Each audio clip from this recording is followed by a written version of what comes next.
So, how much do RTs make? I get asked this question constantly, and there are so many things that go into it.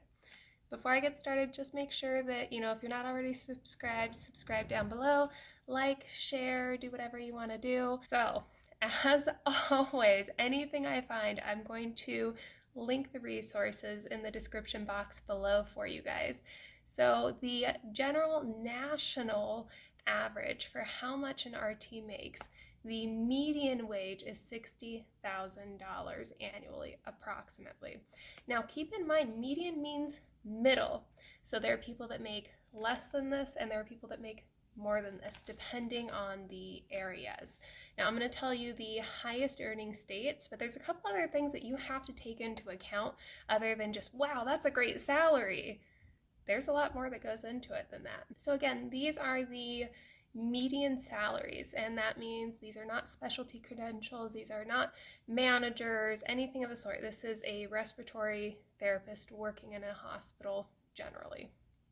So the lowest 25% of RTs in the United States make about $50,000. The highest 25%, approximately on average, make about $72,000. So again, these are all just averages, and this is an average nationally. So you're going to find cities and states where these averages are higher and lower. So if we break this down into like the 4 or 5 highest earning states, the number one earning state is going to be California at about $79,000 average. Now, again, what does that mean exactly? Because if you go into different cities in California, for example, if you go to San Francisco, the average an RT makes there is $92,000. That's a huge number when you think about it.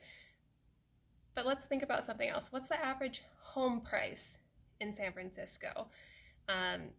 In California. In California, your average home price is like $550,000, and that's not counting, bills, cost of living, things of that sort. That's to buy an average home, not, a huge house or anything crazy. That's an average, maybe 2-bedroom home, and that can obviously go up a lot or go down a lot depending on neighborhoods, what city in California. All of these things play a factor in that. So then the next highest earning state, according to the BLS, is the District of Columbia. That's about $78,000 average. So again, these are all averages, meaning that that's the middle wage. There are people that make more than this and less than this. And then Alaska, about $76,000, New York, $74,000, Nevada, $73,000, and New Jersey, about $72,000. So again, think about these things though, because if you go to Alaska, when I was doing a little bit of research, the average home cost in Alaska is $318,000 as of like 2018. So $550,000 versus $318,000. So again, it all depends on, where you live, where you want to live, the cost of living, and what you're kind of willing to sacrifice for those wages and what you're going to get in those areas that you're living in. New York was kind of weird because there's a lot of different suburbs, things like that. When I was trying to find stuff, it looked like the average housing cost, to buy a home was somewhere between $500,000 to $700,000, depending. I know it's like a huge range. But, if any of you guys are from New York, let me know down below what the cost of living is like there to kind of give other people an idea. So I know those are all kind of like wide ranges and they're annual amounts, but those are median salaries. So you have to think someone that has more experience. And again, these are all like based off of 3 days a week.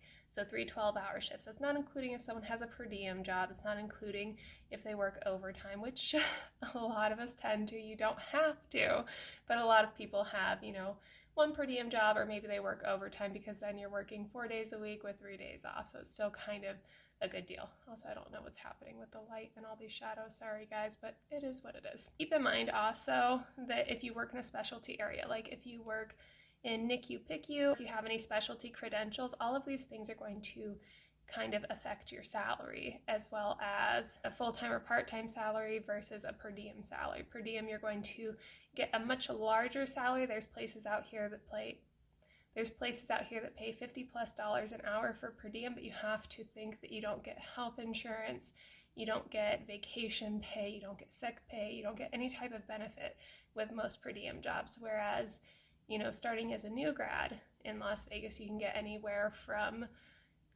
like $26 to like $35 depending on the hospital.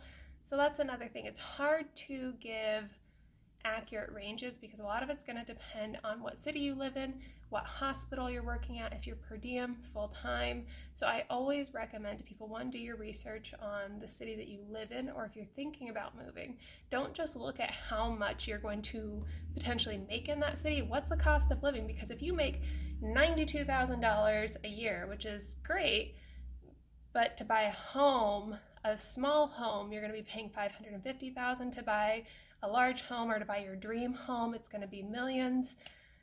Then maybe reassess. If that's what you want to do, that's awesome, but make sure you're looking at the whole picture. Don't just look at the annual salary, especially if you're considering moving as a new grad, which a lot of people do. So just make sure you do your research.